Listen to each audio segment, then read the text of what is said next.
राघवेंद्र सरकार की।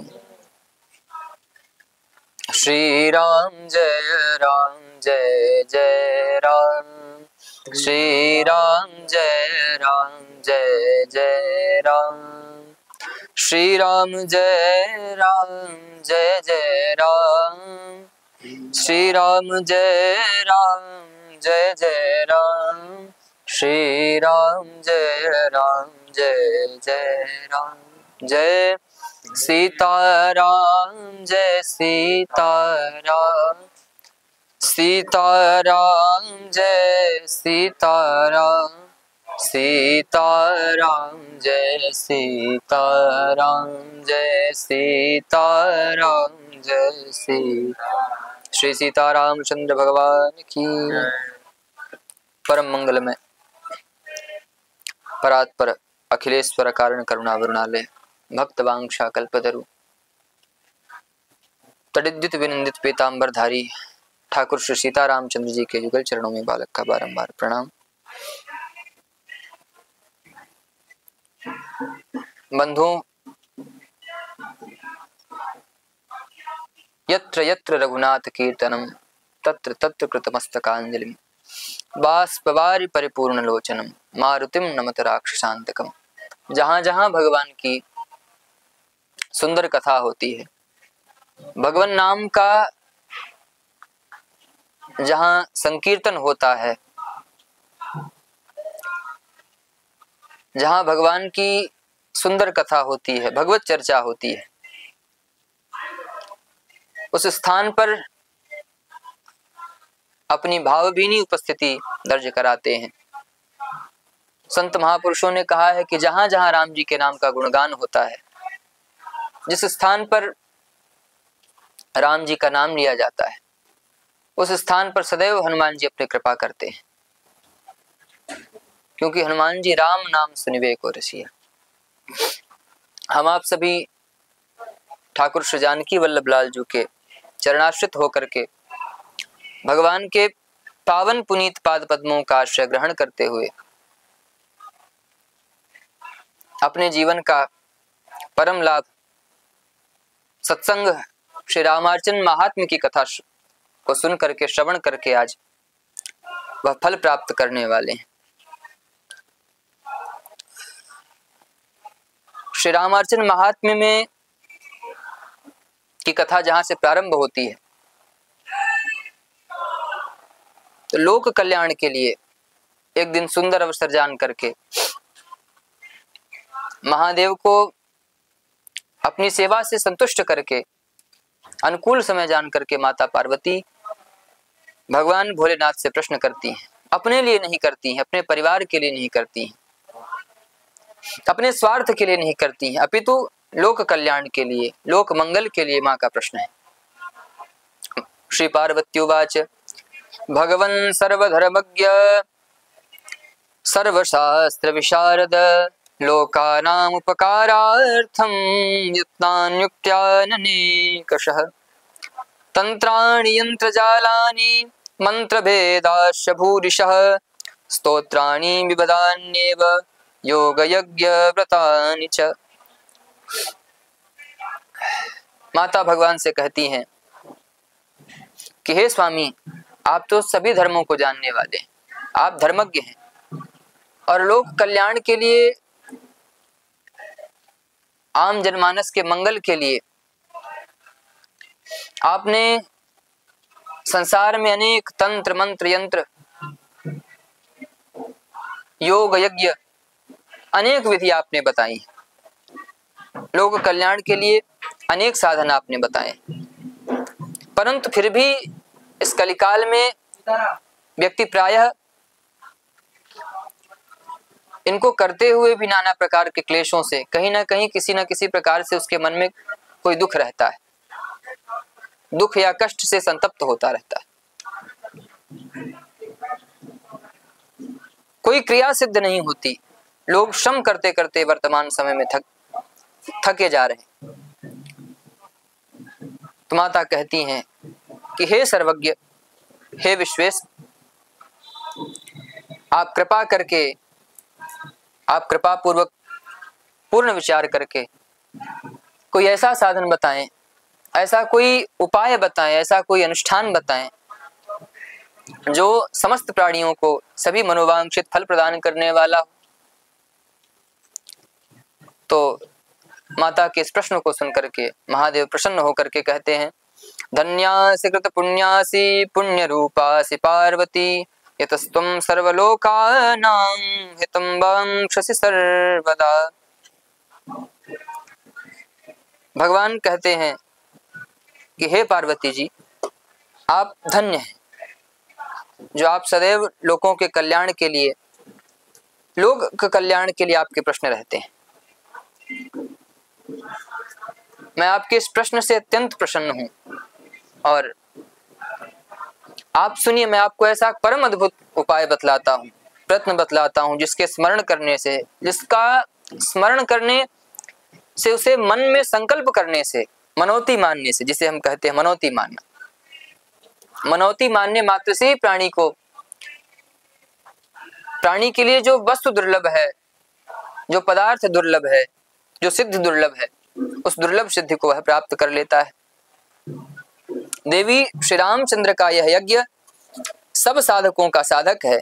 यह धर्म, अर्थ, काम और मोक्ष को प्रदान करने वाला है, तुष्टि और पुष्टि को देने वाला है। देवी इस यज्ञ के ही प्रभाव से ब्रह्मा श्रियति यज्ञेन विश्वं विष्णुस्य रक्षति, यज्ञेनाहं जगत् सर्वं नाशयामि वरानने। देवी इस यज्ञ के प्रभाव से ही ब्रह्मा जी सृष्टि करते हैं, विष्णु जी उस सृष्टि का पालन करते हैं और मैं इस सृष्टि का संहरण करता। राम यज्ञ विनाम सिद्धिम नाप्नुयादन्य कर्मभिः, पूजा दान जपम यज्ञम तपः कुर्याद खंडितम। देवी महायज्ञों में उत्तम, सर्व तप दान को देने वाला, सभी प्रकार के फलों को प्रदान करने वाला, सभी प्रकार की मनोकामनाओं को पूर्ण करने वाला,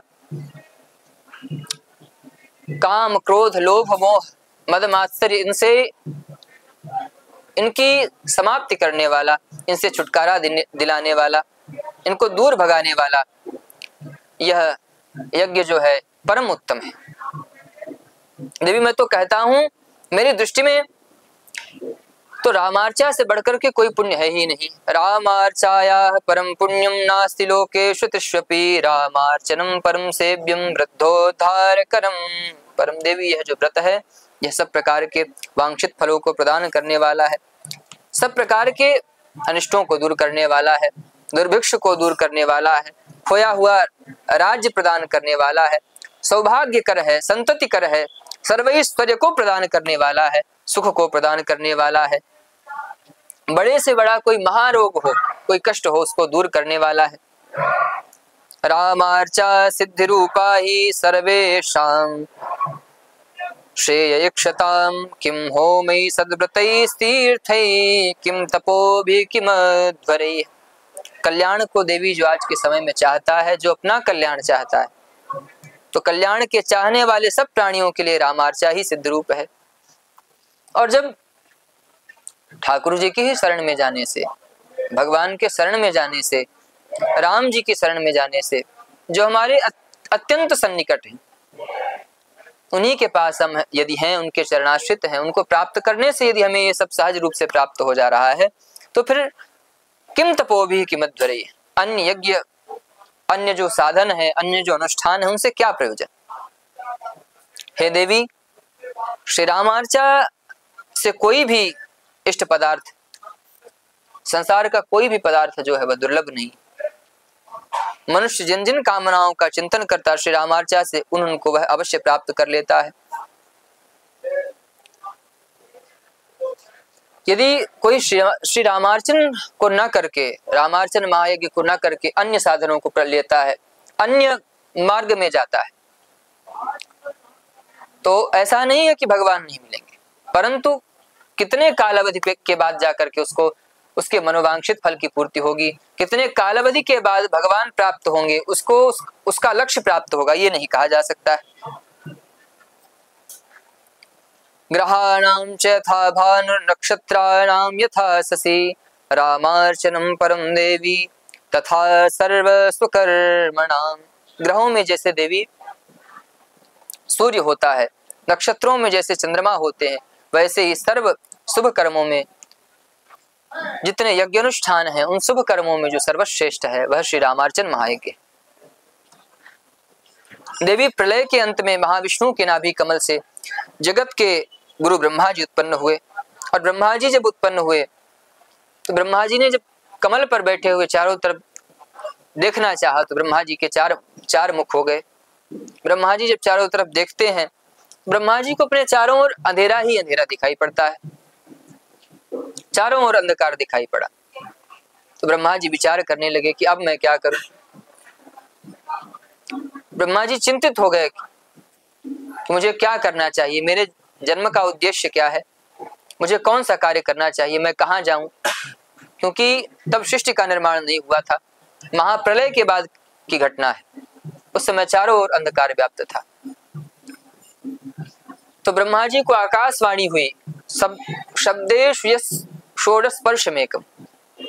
स्पर्श शब्दों में जो 16वां अक्षर है और 21वां अक्षर, 16वां अक्षर हुआ ता और 21वां अक्षर हुआ पा। तो ब्रह्मा जी को 2 शब्द सुनाई पड़ा।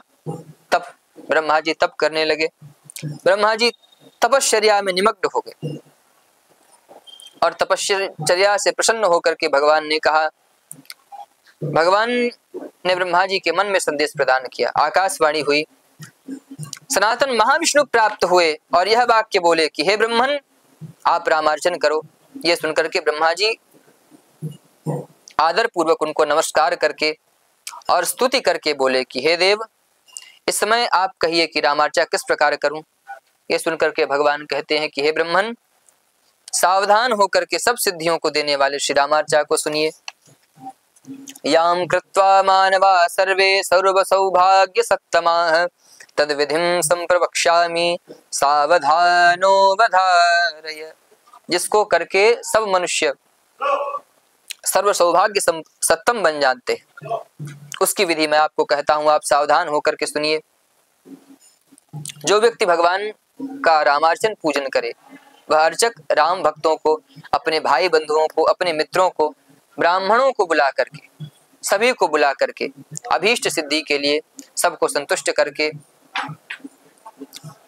पंचमी हो, पूर्णिमा हो, किंबा द्वादशी हो, संक्रांति हो, उत्तरायण हो, अमावस्या, रामार्चा के लिए कोई विशेष दिन का भी प्रतिबंध नहीं। जिस दिन भगवान के प्रति, भगवान की सेवा करने का, भगवान का समर्चन करने का उसका मन हो, उस दिन वो सुंदर सुविधा अनुसार भगवान का समर्चन कर सकता है। किसी भी दिन सुंदर मंडप का निर्माण करे, मंडप के चारों कोनों में, चारों दिशाओं में कदली का स्तंभ बनावे, सुंदर चांदनी लगा करके मंडप को आच्छादित करे, चारों स्थान पर चारों कोनों में कलश स्थापित करे। और रामार्चन की पूजा जो है आप सभी ने अभी की, तो विधि तो आपको ज्ञात ही हो गई है। तो 4 आवरण में इसकी पूजा होती है। प्रथम आवरण में माहेश्वरी जी के साथ गणेश जी के, माहेश्वरी जी और गणेश जी के साथ में अन्य देवी देवताओं का समर्चन होता है, गायत्री जी, सावित्री जी का समर्चन होता है। द्वितीय आवरण में भगवान के परिकर जो है उनका समर्चन होता है, भूशक्ति देवी का होता है, अंगद जी का होगा, अन्य भगवान के जितने परिकर हैं उनका समर्चन करने के बाद तृतीय आवरण में सपत्नीक दशरथ जी के साथ तीनों भाइयों का समर्चन करके तत्पश्चात प्रधान आवरण में, चतुर्थ आवरण में प्रधान पुरुष भगवान श्री सीता रामचंद्र जी का पूजन किया जाता है। और जो उसमें नैवेद्य का भोग लगाया जाता है वह 5.25 किलो से कम नहीं होना चाहिए। भगवान की सुंदर यथाशक्ति, जितना भगवान ने आपको सामर्थ्य प्रदान किया है, सामर्थ्य अनुसार भगवान का पूजन करना चाहिए। और अंत में भगवान को, भगवान की सुंदर प्रदक्षिणा करके श्रीफल और दक्षिणा भेंट करना चाहिए। और भगवान की कथा का जो प्रसाद है उसको सब में आपस में मिल बांट करके पाना चाहिए। और ब्रह्मा जी ने सनातन महाविष्णु से भगवान के द्वारा उपदिष्ट होकर के जब ब्रह्मा जी को यह उपदेश प्राप्त हुआ तो ब्रह्मा जी ने प्रसन्नता पूर्वक जाकर के रामार्चा किया। ब्रह्मणा चिंतितम यद्यत् तद् प्राप्तं हि सत्वरं ब्रह्मलोके प्रकुर्वन्ति देवा रामार्चनं सदा। देवी ब्रह्मा जी ने प्रसन्न होकर के रामार्चन महायज्ञ को किया और उसके प्रभाव से ब्रह्मा जी की जो जो इच्छा थी, ब्रह्मा जी की सारी मनोकामनाएं पूर्ण हुई। और देवी ब्रह्मा जी ही नहीं अपितु ब्रह्मलोक में बड़े बड़े देवता भी रामार्चन महायज्ञ को किया करते हैं। तत्प्रभावेन ते सर्वे परमानंदशालिनः भुंजते विविधान भोगान सर्वेषामपि दुर्लभान। इति श्री शिव संहितायां भव्योत्तरखंडे श्री रामार्चन महात्म्यवर्णनं नाम तृतीयोऽध्यायः। बोलिए श्री रामार्चन महायज्ञ की। श्री पार्वत्योवाच कैकेयी कृता पुरा देवा रामार्चा तद्वदाधुना श्रोतुमिच्छामि देवेश मम हर्ष विवर्धन। माता पार्वती कहती हैं कि हे भगवान, हे स्वामी, हे देवेश, रामार्चा पहले किन किन ने किया है, इस समय आप हमसे कहिए। ब्रह्मा जी के अतिरिक्त पूर्व में इस रामार्चन को किसने किया है, किसके द्वारा ये किया गया है? तो शिव जी कहते हैं कि शृणु देवी कथां पुण्यां पूजा माहात्म्य संयुतां वक्ष्यामि सर्वमर्तेभ्यः सुभदां पापमोचिनीं। कश्चिद् वसति धर्मज्ञो ब्राह्मणो मातुरे पुरे नाम्ना पृथुक विख्यातो महारोगेन पीडितः। भगवान कहते हैं कि देवी, इस रामार्चन महायज्ञ को और भी केवल ब्रह्मा जी ने नहीं किया, ब्रह्मा जी के अतिरिक्त भी इसका काफी सुंदर इतिहास है। मैं इतिहास की कथा आपको एक सुनाता हूँ। आपके जो प्रश्न है वो मेरे हर्ष को बढ़ाने वाले हैं, मेरी प्रसन्नता को बढ़ाने वाले हैं।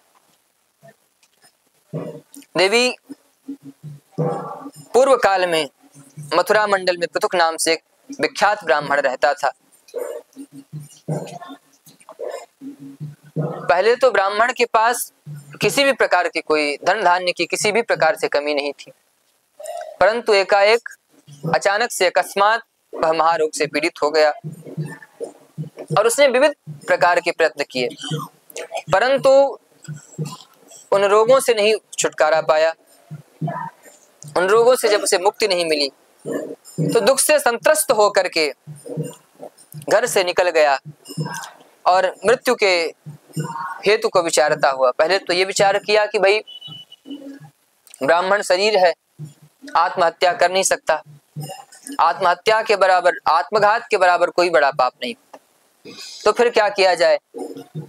तो स्वयं को नष्ट करने के विचार से वो जंगल की ओर चला जाता है, वन की ओर चला जाता है कि वन को जाऊंगा, वन में वहां बड़े हिंसक जीव रहते हैं, व्याघ्रादि होंगे तो उनका शिकार बन करके उनका भोजन बन जाऊंगा और इसी प्रकार से अपने शरीर को त्याग दूंगा। ब्राह्मण घूम रहा था, घूमते हुए ब्राह्मण ने वहां भृगु जी के पुत्र ऋषिक जी को देखा। उनको नमस्कार करके वह महाबाधा से पीड़ित जो ब्राह्मण है वह विलाप करने लगा, गुरुदेव के चरणों में गिर पड़ा और उन महात्मा के चरणों में गिर करके विलाप करने लगा। उन ब्राह्मण ने उसे उठा कर हृदय से लगा लिया। उस ब्राह्मण को हृदय से लगाया और महात्मा ने कहा कि क्या बात है द्विजश्रेष्ठ, आप क्यों चिंतित हो, आपको क्या दुख है, आपको क्या कष्ट है, आप मुझसे कहिए। तो पृथुक ने कहा कि महाराज, मैं आपके शरण में आया हूं, मैं सर्व व्याधियों से युक्त हूँ, महाबाधाओं से पीड़ित हूँ, मुझे कुछ उपाय बताइए जिससे मेरा दुख जो है दुख दूर हो, मेरा जो कष्ट है वह दूर हो। ये सुनकर के ऋषिक जी ने कहा कि हे ब्राह्मण, आप रामार्चन महायज्ञ को करिए। तो पृथुक कहता है कि हे मुनिवर, रामार्चा की विधि क्या है, रामार्चा कहते किसको, रामार्चा किसे कहा जाता है, कृपा करके आप यह विधि मुझे बतलाइए। सुन करके ऋषिक जी के जो पुत्र है, ऋषिक जी बोलते हैं कि हे विप्र, मेरे वचन को ध्यान से सुनो, सावधान होकर के सुनो। कुशनाभ जी के पुत्र जो है, धर्म को जानने वाले धर्मविद श्री गाधी जी जो है, वो मेरे ससुर हैं। पूर्व काल में उन्हें कोई पुत्र नहीं था, उनको कोई संतान नहीं थी। तो एक बार की बात है, मेरी पत्नी जो है, उन्होंने मुझे सेवा से बहुत संतुष्ट किया। मैं जब उनकी सेवा से संतुष्ट हो गया तो मैंने उनसे कहा कि देवी, आपके मन में क्या इच्छा है, आप अपनी इच्छा मुझसे कहिए। तो देवी ने मुझसे एक ही वरदान मांगा कि महाराज, मेरे कोई भाई नहीं है, मुझ पर अनुग्रह करिए, ऐसी कृपा करिए कि मेरे पिताजी को कोई संतान हो जाए, कोई पुत्र प्राप्त हो जाए। तब मैंने अपनी पत्नी को ऐसा ही हो कह करके, हे महाभागे ऐसा ही हो, तथास्तु कह करके उनको वरदान दिया। परंतु वरदान देने के बाद जब मैंने इसका चिंतन किया तो मैंने देखा कि उनके भाग्य में तो कहीं कोई संतान ही नहीं। मैं वरदान देकर के चिंतित हो गया कि इनके विषय में, इनके तो भाग्य में कहीं कोई संतानोत्पत्ति है ही नहीं। तब मैं चिंतित होकर के मैंने वृत्तांत ब्रह्मवेत्ता भृगु जी को सुनाया। भृगु जी से कहा तो भृगु जी ने प्रसन्न होकर के रामार्चा की विधि मुझे बतलाई और कहा कि जाकर के गादी राजा से कहिए कि यही रामार्चन व्रत को करें। रामार्चन की विधि बतलाई, मैंने वह विधि जाकर के राजा से कही और उस रामार्चन महायज्ञ के प्रभाव से ही राजा को विश्वामित्र जैसे सुंदर पुत्र की प्राप्ति हुई, जो राजर्षि से ब्रह्मर्षि तप के प्रभाव से, जिन्होंने ब्रह्मर्षि तक के पद को प्राप्त किया, विश्वविख्यात, जो हमारे राघवेंद्र सरकार के श्री राम जी के गुरु भी हुए, ऐसे सुंदर पुत्र की प्राप्ति हुई। तो सौभाग्य और संतति को प्रदान करने वाला ये जो रामार्चन महायज्ञ है, इसकी विधि कहते हैं। और उसके प्रभाव से वो जो मथुरा मंडल में रहने वाला ब्राह्मण था, वो सुंदर रामार्चा को करता है। रामार्चा के प्रभाव से उसके सारे जो कष्ट हैं, सारे जो पाप हैं, सारा जो दुख है, वह दूर हो जाता है और सुंदर वह भगवत धाम को प्रस्थान करता है। इति श्री शिव संहितायां भव्योत्तर खंडे उमा महेश्वर संवादे श्री रामार्चन महात्म्य पृथुक बंधुकोपाख्यानम नाम चतुर्थोऽध्यायः। बोलिए श्री रामार्चन महायज्ञ की। अथ पंचमोऽध्यायः। श्री पार्वत्युवाच केनान्येन कृतं स्वामिन् लोके रामार्चनं शुभं कथयस्व कृपा सिंधो महाह्लादकरं परम। पार्वती जी भगवान से कहती हैं कि हे स्वामिन, हे कृपा सिंधु, परम आह्लादकर और शुभ रामार्चन को किसने कहा है, किसने किया है, मैं और जानना चाहती हूँ, ये कथा आप मुझसे कहिए। भगवान कहते हैं, श्री महादेव वाच पुरा देवी विशालायां कश्चिद् वैश्यो वसत् सदा स्तरमेति तु विख्यातो धनाढ्यो धनसंयुतः देवेभ्यो ब्राह्मणेभ्यश्च प्रतिश्रुत्य न दत्तवान् तेन पापेन भो देवी सर्वैश्वर्यमनश्यत। भगवान कहते हैं कि देवी, पूर्व काल में कोई वैश्य विशाल नगरी में रहता था, निवास करता था। वह सरम नाम से विख्यात था, धनाढ्य था, परंतु धन धान्य की उसके पास कोई कमी नहीं थी, परंतु सदैव झूठ बोला करता था, झूठ से रत रहता था। झूठ बोलना, ब्राह्मणों को वचन दे करके ब्राह्मणों के हिस्से का धन हड़प लेना, ब्राह्मणों को संकल्प करके उनकी दक्षिणा न देना, इधर उधर छल कपट करना, झूठ बोलना, द्वेष करना, ये प्राय उसके आचरण में था।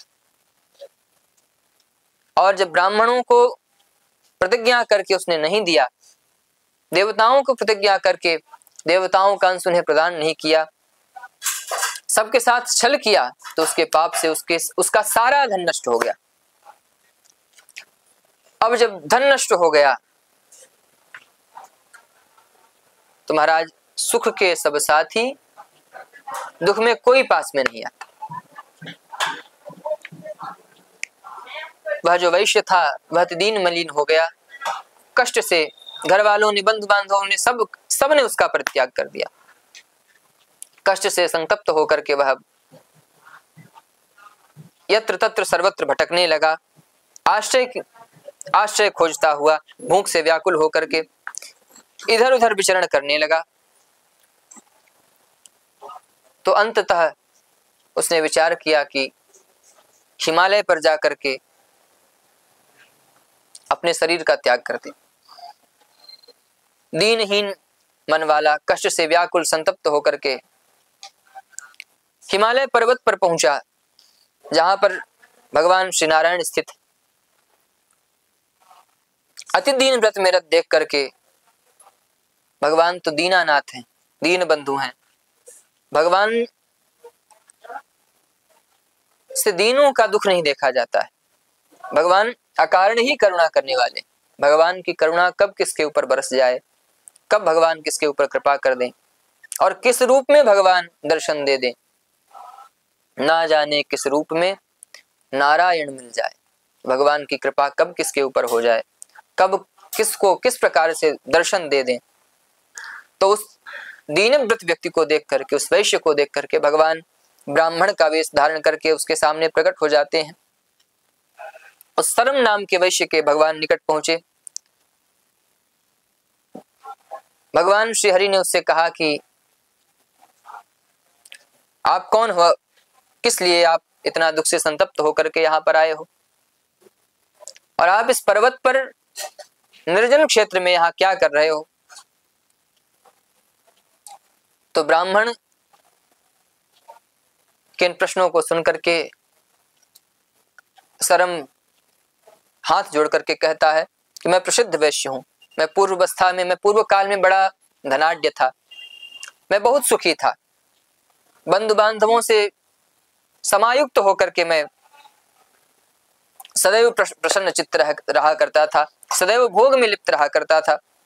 न जाने किस पाप से मेरा धन नष्ट हो गया, इसी से मैं दीन हो गया हूँ, दुखित हो गया हूँ और उपद्रवों से व्याकुल हो गया हूँ। बंधुओं ने मेरा नित्य प्रकार से नित्य त्याग कर दिया है और उनसे सदैव कलह बना रहता है। क्षुधा से क्षीण हूं, महाराज पहनने के लिए वस्त्र भी नहीं है, भिक्षा मांग करके खाता हूं। अब तो वैसी स्थिति आ गई है कि भिक्षा भी नहीं मिल रही, मरण प्राय हूं। तो हे द्विज, मुझे कृपा करें, मुझ पर मुझे आश्रय प्रदान करें, मैं कैसे जीऊं। तो भगवान कहते हैं कि हे देवी, ये सुन करके ब्राह्मण श्रीहरि के रूप में जो ब्राह्मण थे, तो दयालु ब्राह्मण कहते हैं। ब्राह्मण कहते हैं कि कृपणता से, अतिलोभ के कारण तुमने ब्राह्मणों को, देवताओं को कह करके संकल्प दिया था कि उनका अंश प्रदान नहीं किया, इस कारण से आपका धन नष्ट हो गया है, आपके जो सुकृत हैं वो नष्ट हो गए। आपने प्रतिज्ञा करके ब्राह्मणों को नहीं दिया, ब्राह्मण की जो वृत्ति है, ब्राह्मण का जो धन है उसका हरण किया है, इसलिए आपके सारे सुकृत नष्ट हो गए। अब जब वैश्य ने सुना कि इन्हें मेरे बारे में कैसे ज्ञात, जब इन्होंने मेरे विषय में इतना बता दिया, तो जरूर कहीं ना कहीं किसी न किसी रूप में ये कोई दिव्य महापुरुष है अथवा भगवान है। भगवान ही साक्षात इस रूप में आकर के मुझ पर कृपा करने के लिए, मुझ पर अनुग्रह करने के लिए भगवान मेरे पास आए। इस विचार से उनके चरणों में गिर करके प्रार्थना करते वैश्य पहचान गया भगवान को। भगवान ने उसे रामार्चन की सुंदर विधि बतलाई। वैश्य ने प्रसन्नता पूर्वक वापस लौट करके पूर्ण